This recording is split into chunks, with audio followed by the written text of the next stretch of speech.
And hi, everyone. Welcome to Tech Down Over. I'm Rick Zanotti. And I'm Jeff Blanchard. We got that. There wasn't much latency there, so that's good. Hey, Jeff, how have you been? Good, thank you. Yes, another exciting week out there with lots of things happening, I think, out there in the tech world. So Yeah, in the world in don't general. have quite enough money to partake in all of it. I know. That's the bad part. We need to start a fund, save the geek. Please, save the geek. That's right. Yes. We need money. We can't afford our vices anymore. This is bad. And joining us today is Harold. Watch him sneak up behind us right here now. Here he is. Harold Muliati. Hey, just snuck right in. The magic of TV broadcasting or internet broadcasting. How you doing, Harold? good. So let's run the intro. All right.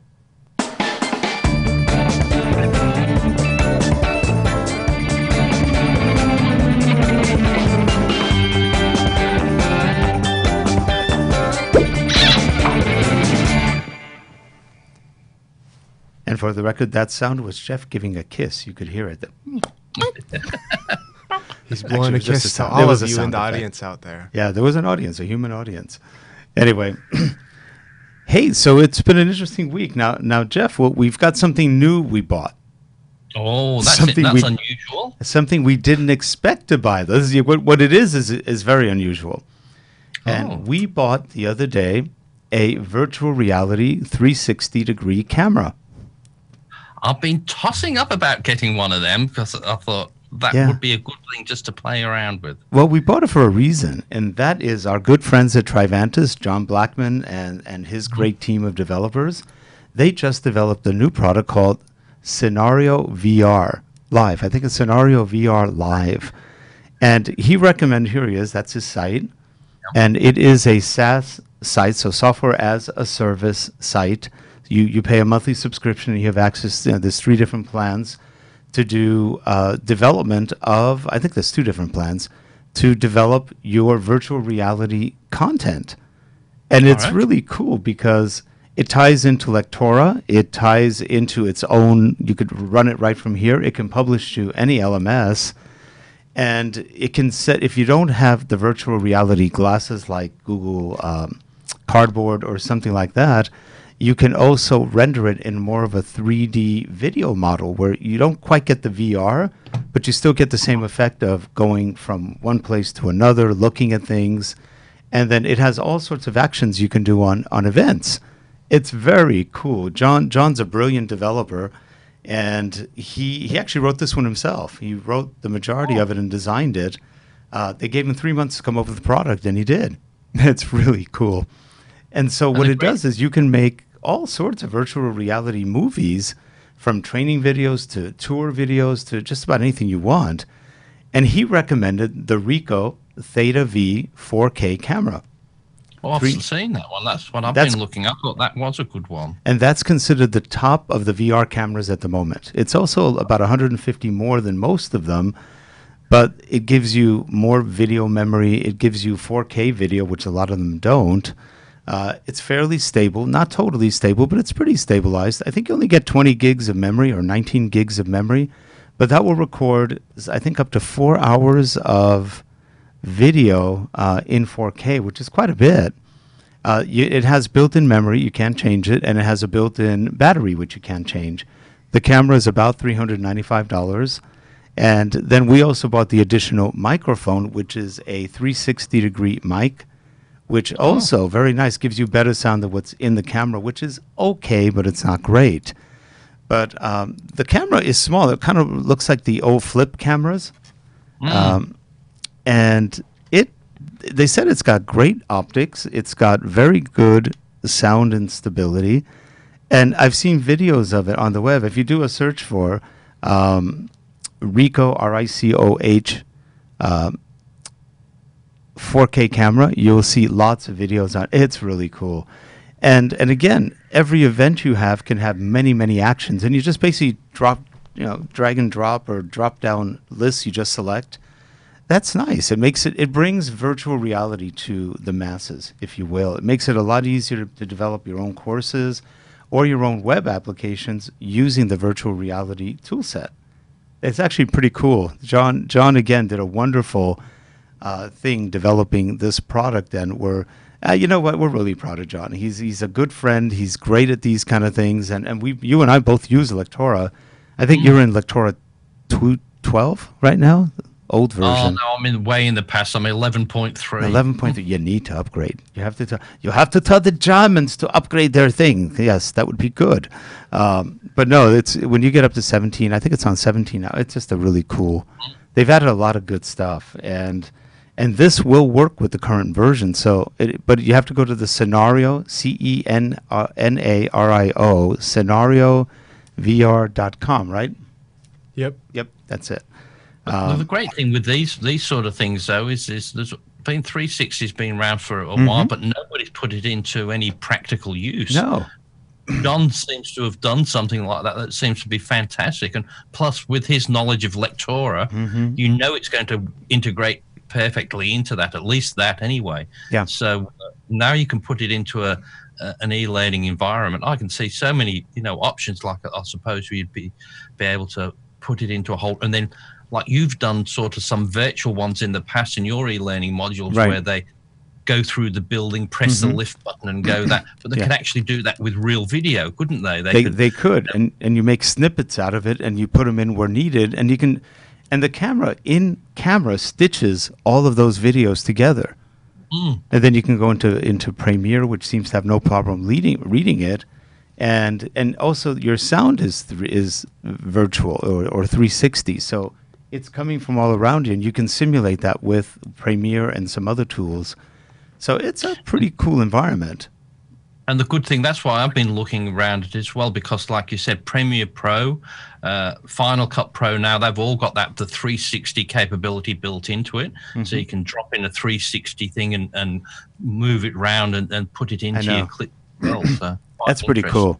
It's pretty cool. So we're excited. Now, I ordered the camera. I was hoping it would come in today, but he was still waiting for the microphone. So Sammy's will be delivering that probably Monday or Tuesday. Have not yet heard back from him, so hopefully it'll be Monday or Tuesday. And it's fun. It'll be a fun kind of thing. We've never done virtual reality before, so we're excited. It's just getting our imaginations going at this point. So it'll be an exciting and interesting thing to try. And the nice thing is it's something totally different in the world of e-learning. There's not a lot of e-learning in VR yet. Not at least at the normal corporate level. The military has done some, and probably the military is one of the biggest users of virtual reality, but it's not that heavily used in regular corporations or other places. Though it is used in gaming to a point, and it is used in tourism applications where you can do a tour of something. Yeah, if you were to do something like that, you could actually take a video of yourself on a bike heading to Melbourne, and then doing a tour of Melbourne from your bike from 360 degree. That would be really cool, actually. So, yeah, they're the sort of things that you need to do with them, because you can't do the traditional things, because like if you're doing things like what we're doing now, it's no good, because people are seeing all the ugly things that you don't want them to see behind the camera where it's not lit properly. But with 360, you've got to do things like that one in Just Grandma and Me. People are going to be going to the far corners, and that they're not looking at where you're looking at. And that's the challenging thing with 360. You've got to make something that compelling that they're looking where you want them to look, because there's nothing in 360 to tell them which way's the correct way for them to be looking, is there? No, really? And that must be why there's a lot of people shooting on the beach with very pretty bikini-clad girls. That's what I've seen in some of the demos. I was going, that's compelling. Oh, what can I say? But it's sort of funny. That's what you see a lot of on the web. So it's like, here's our 3D images. We're at Malibu Beach showing the people. And I go, yeah, you're showing pretty good people. So it is sort of funny, but I guess you're right. When you talk compelling, it's got to be compelling. Now, you sent me a video today that was absolutely hilarious. It's from Camera Conspiracies? Yes. Camera Conspiracies, yeah. Conspiracies on YouTube. So look for Camera Conspiracies. I don't know the name of the guy yet, but he's absolutely hilarious. And he's talking about the new Sony A7 III. Best camera ever developed in the world, but I won't buy it. Watch the video. He makes a good point. We can tell you why, because everybody would probably agree with it. Sony doesn't really have, at least at their high-end full-frame cameras, and neither does Canon or Nikon for that matter, flippy screens. Yeah, why not articulating screens? That would make so much sense. Yeah, go up, go down. Who cares? Make it articulating so you can do whatever you need. And they don't. And then the guy says, yeah, if you go to like the local, Home Depot type place for $2, you get a nice hinge, just like what's in the camera. So why can't you put it in for $2? and he's right. Why don't they? And yeah, it is something where we have a lot of people now that are doing video blogging and other sorts of things where they're filming themselves. And so you might, they have multiple cameras sometimes set up looking at themselves. So they have to be able to easily check those shots. And so, I mean, I guess, perhaps they're expecting people to get external monitors or just hook up full-size monitors even. But having the articulated screen on the camera just makes it so much more convenient. It's a lot easier, and especially if you're doing selfies or anything else, or you just want to see something that's going on a little bit bigger than in your viewfinder, and you don't have $1,000, because they're not cheap, the good ones. There's still $500 to $1,000 to get an external monitor, and then you got to hook it up. Now your camera's off balance, and you got to do other things. So, there's a lot of reasons why you don't want an external monitor, especially camera bound. So, but the thing is, what I like as well with the flippy out screens is more so that I can flip it round and put it away. So while my camera's in the bag, the screen's not getting scratched, and so it keeps it perfect. So your camera lasts much longer. Whereas I'd say sometimes I can do without that screen to be flipped out. Yes. Yeah, I can live with that, but it's the sort of thing that screen's always exposed. If I'm looking through the electronic viewfinder, I don't want my nose poking up against the thing. Sometimes I want it closed, where the Panasonic that do have it and the Canon, you can shut it away. So it's being protected as well. But as I say, I just don't see why they all don't do that, because it's one feature that's just so handy. And if you don't want to use it, it doesn't cause you any harm. You can have it on the back and still do it the same way if you want to. And I hate the BS that companies like Canon and others say, well, flippy screens and professional cameras break. Really? Then why did you put it in your $6,000 camera? It's going to break less there. The way that they do the flip out there, it seems very fragile on the way that all those other ones flip out. Like, you're telling me that the way that flip out, or it does that, it could get caught on something quite easily. But I think that's a rubbish sort of comment on it. And frankly, anyway, I've had multiple Panasonics with flip out screens. Not one has broken or even been damaged in 4 years on. Not one. I mean, it is something where someone that's using a camera already understands that, kind of by its nature, a lot of the parts of a camera are pretty fragile, and you have to be really careful with it anyway. So, but there's a lot of idiots shooting on cameras that just break everything. But that's it's going to be the minority of people who are that stupid to break everything. But and there are. I mean, we have accidents sometimes. I broke a lens not long ago last year, and that was really frustrating. First time ever. So it can happen. But the thing is, I don't hear of, and I've never met anybody who had a broken tilt screen or articulating screen. No. So, yeah. But anyway, Rick, with that, I'm still waiting to see the A7 III in Australia. It's still not here. There's it isn't. Pre-ordering, so I'm getting tempted to have one. But I don't know about you, but I'll never get tempted when it just says pre-order. When it's there and I can go and see it in the shop. That's when I'll get excited. There may be a reason why you don't have it yet. It's not available anywhere. It is so back-ordered. They have had so many sales. Best Buy has it out 2 months. B&H has it out about a month. Sammy's has it on back. Nobody's got it. It's gone. They made just enough. I don't know how many thousands they made, but everybody's been buying it. Oh, well. I'm convinced that I'll be one of them as well, because yes, I know it doesn't. The flip screen is sort of thing I don't like, but there's more things on it I like. Just with I mean, we bought the Sony A9. We bought the A7 III. We have the A65. Not one of them has an articulating screen. But I tell you, even though they don't, the picture and video quality is so good, and the focus is so damn good that you just say, well, okay. I really don't want to buy cameras without articulating screens, but darn, that is such a good camera that I don't mind having it without it. You compensate. I've been watching Peter Gregg this week, and he's been doing 3 or 4 ones on the A7 III, and you can just see he's so thrilled with that because of the autofocus, because he's using it to film his podcasts, and he can move around the Christmas room, and he can go to see Jingles, and they can be both in focus. He goes back, and then Jingles is all fuzzy in the back, and he's sharp, but he loves it. He can walk around the area that he's got. It just works.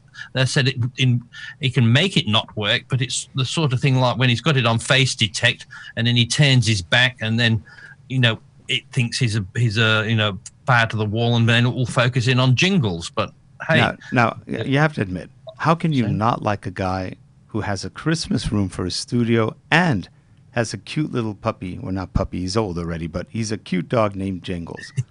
Jingle Bells. Jingle Bells. That's the formal name, Jingle Bells.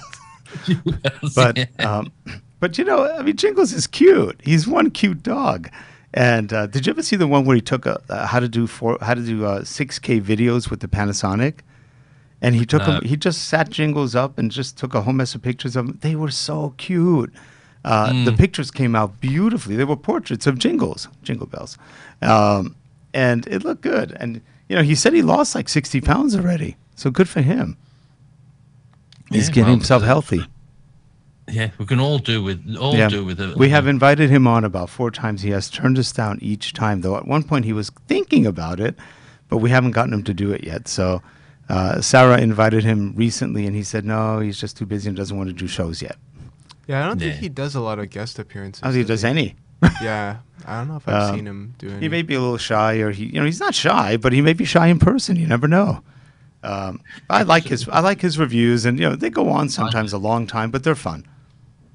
And the sort of thing he does differently to a lot of other people, because what I do like with him, he does more of the practical, showing you things, and he talks about a few features, but a lot of the times all the practical things, like one of the things that he was saying that nobody's ever mentioned was the A7 III, was where the I think it's the plug-in microphone jack on there. Yes. And he's just saying it's right next to where the camera strap holds on. Where the camera strap. Right. They always do that. It's got a metal ring that holds a camera strap. Mm-hmm. If you plug that in, that can catch onto there, and you can blow your audio because because it's solid metal. It's done to the body of that. And what we've done many times, we haven't done it on the Sonys yet, we should, is we unscrew those. We take them out because they're of no use to us. When we use any kind of strap, they're usually the Black Rapids, and we put them underneath. So when we're carrying them, we usually carry them underneath. We don't use the ones that you go on the string, on the what do you call those things? The side strap holders. Because usually when they're on there, they usually, if they are, they flap around and they get in the way anyway. And if you haven't got something on it, they make a noise. They do. Any little noise that you think that the camera's not going to pick up on, it will do when you're doing video. Yeah, I actually don't know why manufacturers keep putting in those stupid straps, because I don't know anybody who uses them. They can come off. Pure advertising, isn't it? So. Yeah, and they can come off. And who wants to advertise the camera? That makes you a sitting target for some stupid criminal who wants to get you. It makes no sense. The guy goes, "Oh, Sony, take it." It's like, no, it just doesn't make sense. You're especially in a crowd, if you're doing, people photography, and people are walking by, and you get, of course, the Malkoreans who have nothing better to do, and they go, "Sony, steal." Why do you want to say what you are? To me, it's a bad idea. And camera companies, if you want us to advertise, pay us for it. I look at it that way.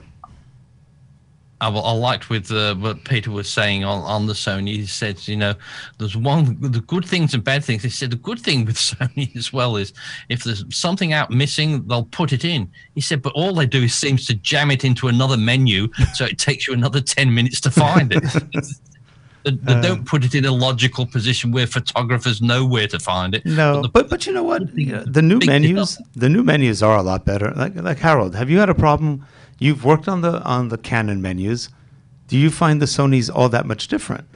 Not a whole lot, but I mean, honestly, what I usually do is I find the things that I use a lot, and I just end up putting it in the favorites menu or whatever. Anyway, one of the things that Peter was saying, that one of the main things, because he was trying to do, say, some group shooting. He said with the autofocus, it's great with the eye focus. Yes. It registers the face and looks at the face. He said, but when you've got a group of people and you want to be on the focus on that, he said you've got to turn off the eye detection and then turn something else off. And then if it's in a stressful situation where you have to then switch that back on and do this, he said it's not the end of the world, but you just got to be know that you've got to do that. Don't just think it's a great focus and it's going to do a really good job all the time. Yeah, because it doesn't know what you're looking at in a group.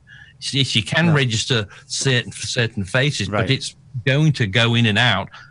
If there's a group, it doesn't know exactly who you're going to be looking at. And the best way when you do that, let's say for example you have the new A7 III or the A9, you have 693 focus points, of which many are phase detect. So as a result, you've got, I think it's 94% of screen coverage. So all you do is go into full screen focus mode, and you've got everybody. And that's pretty easy. And it's not that hard to get into full focus. You can set up a button to do it easily. So it's not that hard. If you set up the button, it's just quickly a button, move over one, and you're done. Well, one of the things he says in there though is like on the screen you can touch focus. Yeah. So he was doing his touch focus on here, icing a cake or something. Touch focus on that. But if you don't switch the eye detection off, if that pairs the other one, it goes away from there back to that. You've got to make sure you switch the eye detection. It says it does a great job. It's just you've got to be aware of how to switch things on and off. Not hard, but don't just expect it to do everything. You've got some little bit of things he does a lot of wedding videos, and what you would do is usually have more than one person shooting. So if you have two people shooting, have one as a main camera that shoots the whole group in focus, and have another one that maybe focuses on individual people as needed, and then you're fine. You could do the drag focus from one to another. But it's hard if you're the main camera. But if you're the backup camera, you can do that and then edit it in later on. So that's another option, but it's not that hard to go from the group to individual with the touch focus or with changing your focus type. I think he just hasn't played with it that long. Once he gets into it, I think he'll find, it's not that bad. Well, he's saying not too bad. You just be aware of just the different things. He said it's easy enough to do, but if people just don't just leave it and think, and they'll blame the camera like some people do when they don't understand it. But I said it's the perfect camera. I still think I'm convinced it's the one I'm going to have to get. So. And I suspect that part of it is because of what you were saying, Rick, about it having such a huge area where the focus points cover. It's actually that people aren't used to that, so they don't necessarily expect that. Say when they have it on eye tracking mode and they're shooting, a scene at a wedding or something, they're not expecting it to the eye tracking to go from the bride and groom to someone who's on the very edge of the frame, and it probably can do that from time to time if you've got it on eye tracking. So and you could also do the focus rack, so you could touch and then move. So that is actually available too. And so that's another way to do it, though that's a little tricky if you're outdoors and can't see your screen well. So you have that issue with the finger focus kind of thing. And Sony did not make the finger or the touch part of it as good as Panasonic, not even half as good. So it's okay, it's not great. And all Panasonic really has to do is fix the follow focus, the face tracking. And then there's really not much difference. And the thing is, how often do you track somebody all the way? It depends what you're shooting. If you're shooting an interview, the person's probably not moving much. If you're shooting a group scene, well, you're going to have the same problem with the Sony as with others if you're trying to get 1 or 2 people in that group over everybody else. You can have it recognized for a moment, but it can lose focus as it's trying to figure out, wait a minute, did that person just get covered by 6 other people? And so I think it's just knowing how to work around your camera's limitations. When I shot in Hawaii 3 weeks ago, we didn't use any tracking really, and it shot really well. I was mostly in 225 point autofocus, which is the full screen, and it did a good job. It wasn't bad at all, and you could occasionally just tap on something to focus it better, but you work with the limitations that you have at the moment, and it works usually pretty well. But let's face it, though, with any of these professional wedding photographers and that, how many wedding videos will you see these days that have scenes going 10 minutes flat? None. There's not. If you're filming a scene with that, it goes out of focus and that. Well, you cut away to your B shot because like you said, you'll have something else, but you won't. Not everything's going to be perfect, and you're not going to use everything. And when the bride and groom are standing there getting married, that's the most important part. Yes, the camera will work perfectly, but there's only 2 people to focus on, so there's not going to be other people running in and out of the frame. So now we should do a sketch one day, because I think this is what wedding photographers should offer, and just say, now, groom and soon-to-be wife, you know that we're expecting the best out of this wedding to happen, and we want you to be happy forever after. But if you buy our $1,000 extra special, we can also film a divorce scene, and we can plan for when things don't go right, and we can have that now as part of your permanent package. So you don't have to use it now, but should, for whatever ungodly, horrible reason, it not work, then you, for a mere $1,000, will record a divorce scene, which shows how happy you were and how things got in the way. Hey, Rick, I've seen another phrase. How you had one about the gear acquisition syndrome, yes. the gas. Peter Gregg's got another one. He was calls us camera hunters. Camera hunters. He said that's all. He says. He puts himself into that. He said, we're all camera hunters. He said, the thrill of finding a new camera. He said, when we get it, we don't go out and do it. We just start looking for the next one. It's so true. The thrill of looking it up and researching it. And we're all camera hunters. He said, we should get out there and film. Yeah, he's so right. It's funny. He's right. The minute you buy it, you're going, what's better? There's got to be something better. Camera hunters. Thrill of the hunt. Thrill of the hunt. We should do a show on camera hunters. The camera hunters, yeah, and should do, and then go out and start doing some street photography film. And that's funny. Here we have behind this pole the Sony camera hunter. That's right. He's a sly little devil and do things like that, like a David Attenborough thing. Speaking of camera hunting, I was just thinking that the situation where you would need that super active follow focus tracking is when someone's just stolen your other camera because they saw you advertising the camera company. That's right. Follow that guy. And also, we just got a comment on our YouTube stream. We have Green Schwinn Official. Oh, that's my friend John saying, "I like that you are in a spaceship." We like it too, John. Oh. It's very relaxing John, out here in space. John, if you want that, I'll go into the spaceship too. Here I'm in the spaceship. There he is. Yep. So I'm in the spaceship as well. Now, Jeff, you just transported over to our studio, so be careful. That wastes a lot of energy. I'm in a different spaceship. I'm in the old spaceship. Oh, you're in the old one. That's right. Yes, but that's that's the aft section of our spaceship. Yeah, I'm in the old spaceships. We are part of the USS Camera Hunter. Jeff's just stowed away in our cargo bay, but yeah. Yeah, I'll just go back to Melbourne. I think just to stay back in there. Okay, here we go. Back to Melbourne. If I can get me mouse to click onto the thing. Latency. Here we go. 1, 2. There we go.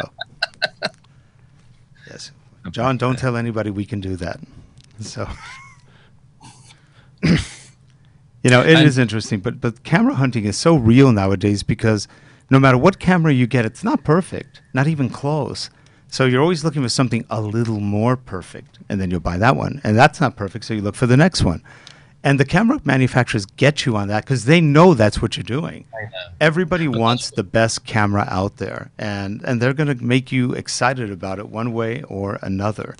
And well, that's right. The A7 III to me is one that's got my attention. But the thing is about from that to the GH5. The GH5's got the all-time recording, but then I thought, well, I don't need that. I've got still the XA10 Canon if I want something to film for 5 hours or something. I've got that, so I would rather have the quality of that. So you may even want to buy one of the new 4K camcorders like the Sony NX80, or those are nice. I've grown to actually really enjoy it now.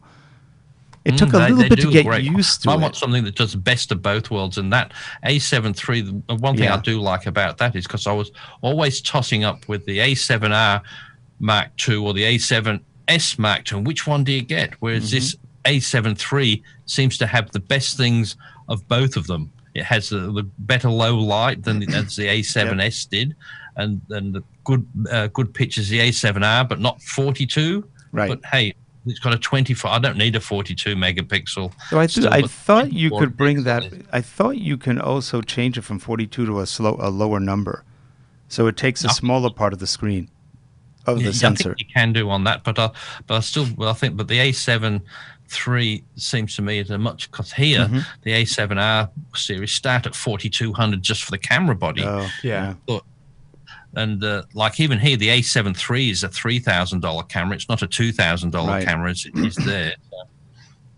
But the other one's just that little bit too expensive. Whereas I think I can justify about $4,000 with the A7 III with a lens and just the bare essentials and the grip. And now we'll give you a preview. We're going to come out with an article really soon, a blog post about the future and how companies are going to be merging and what their names will be. So we have one that Microsoft merges with IBM after all these years, and the new company will be called MicroBM. So that's yes, that's one of the companies that we're looking at. That will be there. Facebook may actually merge with Google, and the resulting company will be FaceGoo or GooFace. We're not sure who will win that one yet. So we'll have more of those, but these are the ones we're looking at right now, and because that could be the future, you never know. I just remember thinking back years ago. Do you have? I'll just there was one about Polygram Warner Brothers, and do you have Nabisco there? Yes. Yes. So there was a thing about Polygram Warner Brothers and Nabisco merging together. What came up? Polly Warner Cracker. That's an old one. When they merged together, Polly Warner Cracker. That's funny though. Well, we had one that when UPS and FedEx were talking about merging, and one of the FedEx drivers told, "Yeah, we're going to be called Fed Up." Fed Up. It's a bit like the when you see a fairy dog on the street. Yep. One of those poodles said, "What's that?" And I saw one the other day, and I thought, "What would that be called?" What it was a Dalmatian and a poodle. A damn moodle. A damn moodle. And I thought, what? But you know how they cross them and they say doodle. And Labradoodle is one. Doodles, and I thought, oh my goodness, what do you call that one? Because it was clearly a Dalmatian with a poodle thing for people who are allergic to dog hair and that. But we could call it a spot oodle or a spoodle. Spoodle, yeah, but that would have to be a Dalmatian. Have to have something that damn oodle. That's true. We could call it a fire oodle. A fire oodle. Because they are the fire dogs. It looks like we've got a comment from Sarah. She says, "By the way, if you throw away your camera straps, give them to me." So I think, this is Sarah the hoarder, right? You're talking about the person who hoards camera straps. The camera thief that Rick was talking about earlier is going to find my sister and is going to see her wearing like 20 camera straps and is either going to be very confused or try to steal all of them. Interesting. But by Camera the strap. sounds of it, this will be wrapped up in so much they'll end up stealing hair with them. So Yeah. you better watch out. That's interesting. Camera straps. Somebody likes camera straps. I like but there's a few good ones out there that strap around you so you can have it down by your waist. But the thing is, I still won't put let my expensive camera just sit there at the waist. Well, I do. I use the Black Rapids and I put it around my waist, so I hold it. But I've always got a hand on it, so it's not running. I mean, I'll it's not hold it. I won't just let it go. No, but there are some that have a clip that goes from the camera into the strap, so it stays in place. That would be. It's like a belt clip, but I haven't tried that yet. I still that doesn't make me feel too good. I want to hold it just in case something goes wrong. I can grab it real quick. But yeah, you're right. It's amazing. You pay a $4,000 camera and you just hang it by your belt upside down. It just makes you wonder sometimes. Well, it's a bit like when I'm into the horse riding and that, and I have a $700 pair of riding boots that you ride. And when you get off, you use them like gum boots, so you're in mud up to your knees. Walking if you go out, you won't step in a muddy puddle in your $100 shoes, will you? I'll use a $700 and use them like work boots, and wow. It's strange how you do, different things that you do. Yeah. Wow. Well, hey Jeff, we are at the end of our time. We've actually gone longer today. Wow, we kicked it by about 3-4 minutes. Yeah. But anyway, that was good. It was fun. So we will see you guys and girls next week on Tech Down Over. Have a good weekend, everyone. Don't do anything we wouldn't do, whatever that is. And have a great time. Have a great weekend. Actually, this weekend, we're going to go see Harold's artwork at the Thousand Oaks Civic Arts Plaza. That'll be fun. I've got my show up there with... some of my friends and colleagues also have stuff up there too. But that's cool. They've got. Rick, you better take one of the cameras and film something. You've got no excuse. No, we will. The problem is we can't take that. We wanted to do the 3D camera for that. It would have been perfect, but it didn't show up. So I'll probably bring another camera or the phone, which takes pretty darn good pictures. So we'll see. We'll definitely take something. All right. Well, have a good one, Jeff. We'll see you next week. Harold, we'll see you on Monday, and we'll see you guys as soon as possible. Take care, everyone. Bye-bye. Bye. Bye for now.